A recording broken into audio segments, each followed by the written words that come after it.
Wala nga ba talaga si Senbong sa convoy?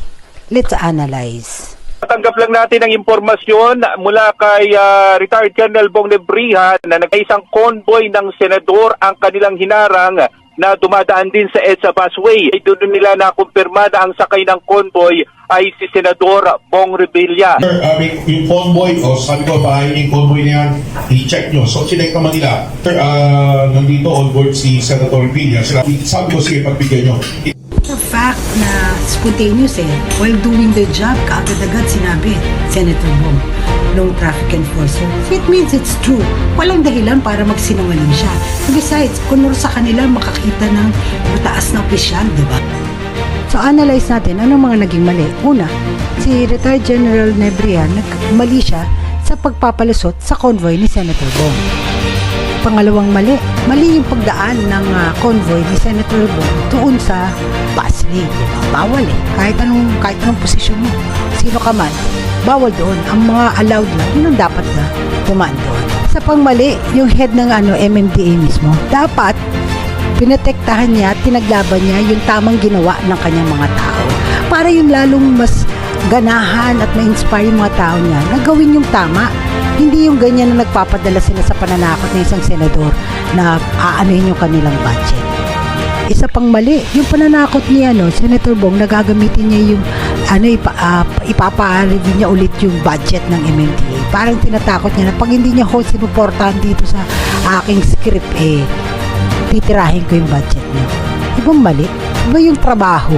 Iba yung personal. Hindi dapat pinagsasama yan. Very wrong and very uncalled for. Another na mali, yung kung paano kausapin ni Senator Bong itong si retired General Bong Nebrihan. Okay. Pakita mo, kaharap yung ang tapang, ang yabang. Walang paggalang.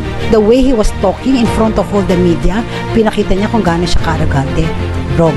Unrespectable na senador. Pero sana mas naging maganda kung talagang tinanggap niya na lang yung pagkakamali, nagsorry siya, at saka talagang mas makikita ng mga tao, ito, senador pero sumusunod sa batas.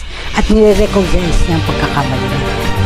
Let us just be reminded, or let us remind the senators, okay, na yung hindi pagsunod sa batas, ang talagang napapaya dyan na insulto ay kayo mismo, kayong mga lawmakers. Kasi iniinsulto ninyo yung inyong trabaho, iniinsulto ninyo yung inyong institution. Tagagawa kayo ng batas kahit tapos kayo rin ang magdidisobey dito. Shame on you. Okay? Next, yung incident nung sa Commonwealth, tapos ito ngayon, yung sa EDSA naman, it just shows kung anong klaseng mga politikong meron tayo, di ba? Ito yung tipong wala silang pakialam kung may natatapakan silang mga mabababa o maliliit na tao. Basta yung imahe nila, okay. Wala silang pakialam kung mawalan ng trabaho itong mga taong ito, magsasuffer pati yung pamilya nila. Ang importante sa kanila, yung imahe nila, yung political image nila.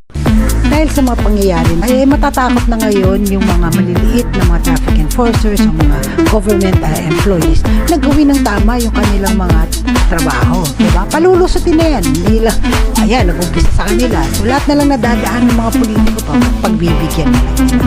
Kesa makabangga at mawalan sila ng trabaho. Hindi tama. Ang batas ay para sa lahat.